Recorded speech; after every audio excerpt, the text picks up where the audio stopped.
And on one hand, it's been so much damn fun. You know, working for David, I'm pretty fortunate in the things we get to work on. There's a bunch of people with way more experience than me. Maybe even way better individual reputations. Their careers maybe lie on that because they're on their own. That'll never work on any piece of ground like this, not even freaking close.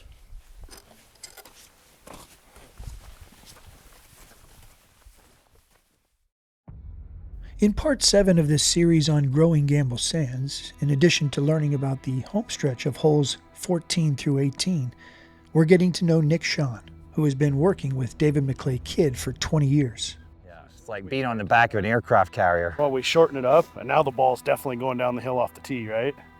So maybe it has to go, you know. We can do that.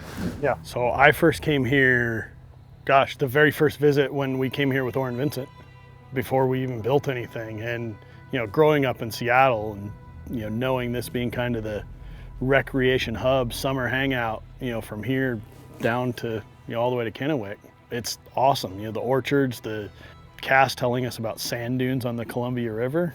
I mean, it's off the hook. Born in North Dakota, Schaan was raised in a suburb of Seattle where, like most kids, he played a lot of sports. But golf and golf course design emerged as his favorites. Other than being able to build something on the coast, I mean, this whole belt along the Columbia River has pockets of sand dunes, and, you know, nobody's touched it in the state of Washington. And just, you know, awesome opportunity. You know, cool place to be part of something in the, you know, state I grew up. From Washington State, where he got a degree in landscape architecture, Schaan worked as an apprentice for John Harbottle, a prominent golf course architect in the Northwest. Then he worked for the contractor who built Chambers Bay, host of the 2015 U.S. Open. You know, a lot of people don't come this far north up the river, and just, you know, the landscape and the, you know, the vertical walls. My wife's grandparents were homesteaders, you know, 30 minutes north of here. So I'd been here before, just never in a golf capacity, and it's cool, it's unique. So I didn't know it at the time, but my wife's grandparents used to sell fruit through the packaging system, that whole system, to the Gevers. Their fruit was packed by the Gevers. That would be about 180 feet. Well, somewhere between 150 and 180 feet. So 40 yards wide to where I cleared, 120 feet. It's not very much. After joining Kidd's team in 2006, Schaan has worked on several projects, most notably Huntsman Springs in Idaho, Mammoth Dunes in Wisconsin, and Rolling Hills in Southern California. During the COVID lockdown, Schaan spent 4 months building Quicksands, the par 3 course at Gamble Sands. I think a lot of people see, you know, think of Washington, think Seattle and rain, right? There's no rain here. There's not a lot of people. It's a bunch of hard-working people that have been here for, you know, since the turn of the century. I think there's a lot of stories to be told here. It's a pretty rugged country. Cool that the Nick Schaan story of growing up in Washington and loving architecture intersects with his opportunity to take the lead on the course called Scarecrow. We're lucky enough to get to do all of the golf here at Gamble Sands. We've, you know, did the main course and the putting course and the par 3 course and now the second 18. Everyone says, how's it going to be different? And so for us too, we were like, how's it going to be different? So Nick and I, having worked together now for 20 odd years, he was like, maybe I should take the lead more than you. And I was like, you know what? That's probably a good idea. You know, why don't you take the lead on this and I'll play kind of support. I'll be your backstop. I'll be your sounding board. It's a collaborative co-authoring thing, but Nick has it by the, you know, has the dragon by the tail and he's running with it, and that's cool, and that's part of how I hope we end up with 2 golf courses that share a DNA, but they're not replicates. There's a different creative energy on the second course than there was in the first course. In fact, I'm the only person on the team that was involved in both. Nobody involved in that second course was involved in the first one. Before getting to the finishing stretch of Scarecrow, let's go back to the start with Schaan as our narrator. Here he is on the land he was working with and the routing they decided on. Playing the first hole through here kind of sets up this whole sense of exploration. You get to where we're at right now and we're in this little bit higher saddle and you can see across to other parts of the golf course, but you don't really quite know where they are or where you're going yet. And we're gonna head all the way up to where that excavator is. Top of the hill is the 5th hole. And from there you get another view that is laying out the turn. You see the river for the first time. And as we make our way through the 8th hole, you walk off the 8th green and up this dune onto 9 where you're staring right down the river.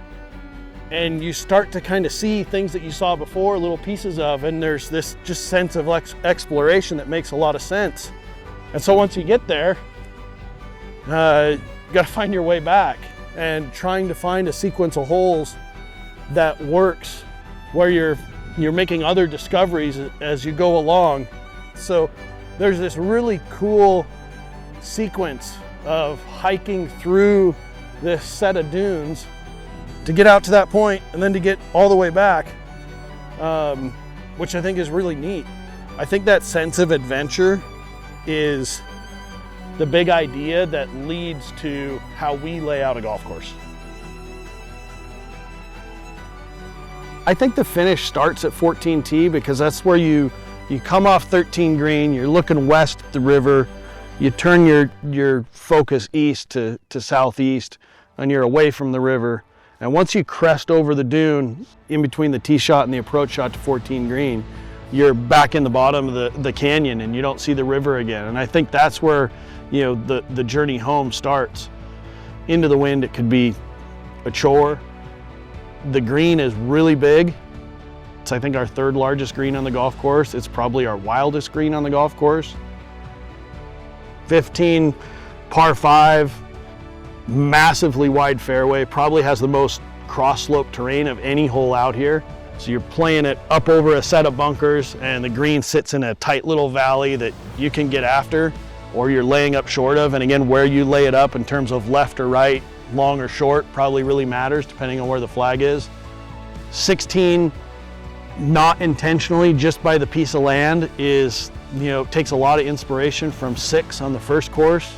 Right to left par 3 down the hill where you can go right at it if you choose, or you can, in this case, you can throw it way out to the left and watch it disappear and watch it reappear, and good things may happen. And then 17 and 18 play through some pretty wild dunes that are really intimate, really cool. I think you could take 17 and put it in, any place in the Sandhills in Nebraska and it would not look foreign at all. You'd be totally lost. We blindfolded you, dropped you out there, you'd have no idea where you were. So 18, we ended up with a really cool green site as a short 4. It plays over the edge of the canyon that is, when we were placing the green, David's like, this is our Pacific Ocean for this site. It's gotta be, right here somewhere along this spot. And as we worked through the shaping and the design, it kind of revealed itself exactly where it needed to be. So we hope people are gonna get one back coming home. Bringing Kidd back into the conversation, and specifically on the fact that Scarecrow's 18th will be compared to the 16th at Bandon Dunes. I'd love that comparison. I'll take that one all day long. Which one's better, the 18th here or the 16th at Bandon? Even to be in the same frame of reference would be great. So I'll take either of those. The great thing is, as I keep telling golfers over and over, this is not a binary choice. You can play both. You don't have to, you can have a favorite, but it doesn't make the other one not so great. So I hope that everybody who's ever played Bandon 16 comes up here and plays the 18th here and tries to decide if what they think. I would say that almost 30 years on, I hope I've learned a little more. So from a strategic point of view, the 16th at Bandon is hard to hold that green. I'm hoping that this green has a little more strategy to it as a drivable par 4, and there's a better chance of being able to run it down and onto that green. The comparisons out here won't end with Scarecrow's 18th to Bandon's 16th. Commence the ongoing debate on which is better, Gamble Sands or Scarecrow. You've got to compete with yourself. And everybody who ever plays that is going to make the evaluation better or worse, right? And you know, this has got 10 years of history and exceeded expectations. Now you've got 0 years of history and high expectations. You know, that's a much harder bar to cross than this was. So you're right. I mean, and that's, you know, that we totally get that. I mean, it's not lost on Nick and I that that's completely true. And the great thing about golf is history is measured in centuries.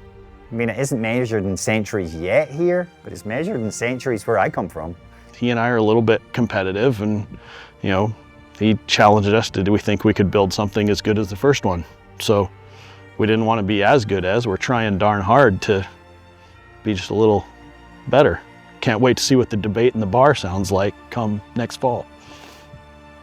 But we'll do the best we can possibly do, and it probably takes decades for things to mature, the two courses to even up in terms of their history, the players to appreciate them, and then the true decider of which one the masses think is better than the other would come out. And you know, not much I can do about that right now. We can't worry about it. Just build the best thing you can and keep going.